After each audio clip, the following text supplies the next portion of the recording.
Hi, and thanks for joining me. This is John O'Brien, and I want to share with you today a coping skill that's very useful in stressful situations. It's called the 4-step mindfulness.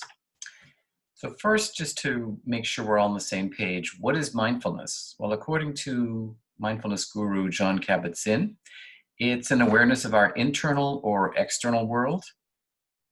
We can be focused on either of those in any situation. It's a foundational coping skill because to know that you need to use a skill to deal with anxiety or distress, we need to first know that that's what we're feeling. Finally, it's learning to control your mind so that your mind does not control you. So many people in situations make decisions and later say to themselves or to others, I don't know what I was thinking, or what was I thinking? Because your mind was in control of you. This brief skill is useful in helping people stop themselves to think through situations before they end up making decisions that they later regret. So this is a self-awareness skill you can use on the go. So it's especially important to use when you're triggered to a negative emotion that's going to dominate your awareness and our actions. And this comes from the work of Terry Freilich, who has written many books about mindfulness, is a mindfulness teacher, and you may want to explore some of his work. So stop, breathe, reflect, and choose. Let me tell you a little bit more about that. Stop.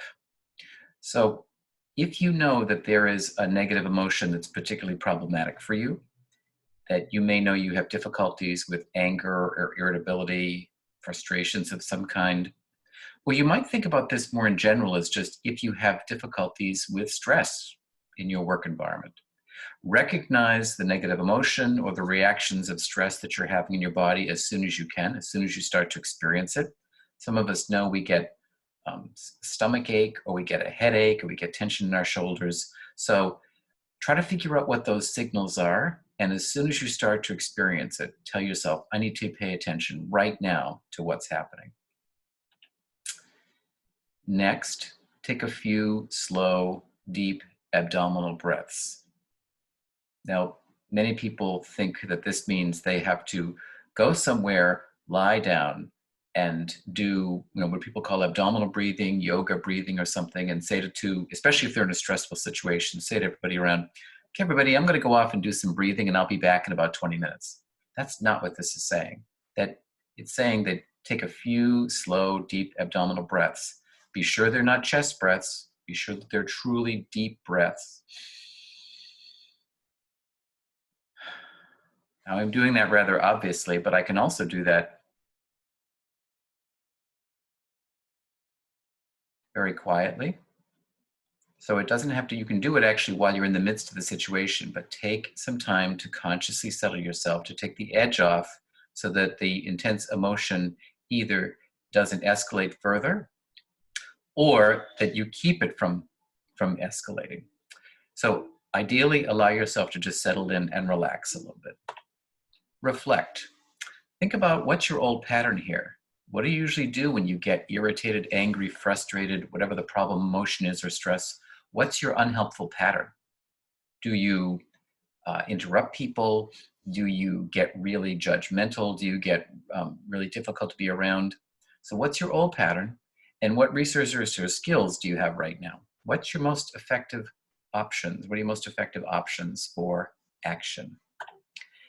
And now finally, having settled yourself and considered what your options are, make a choice.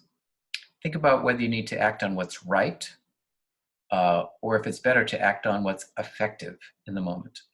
Your colleague in this moment may be wrong in what he or she is saying. And if you're in some sort of crisis situation where your decision-making and the split-second decision-making that happens is critical, then yes, you have to focus on what's right. But if it's someone's decision about something that has to do with interpersonal that's not really that critical in the moment, then maybe what's effective is to not say something. So there's lots more to tell you about that, but that's a brief introduction to the 4-step mindfulness of stop, breathe, reflect, and choose. I hope that you find this skill can be useful to you in your personal and work life. Thanks for joining me. I'm John O'Brien. Be well.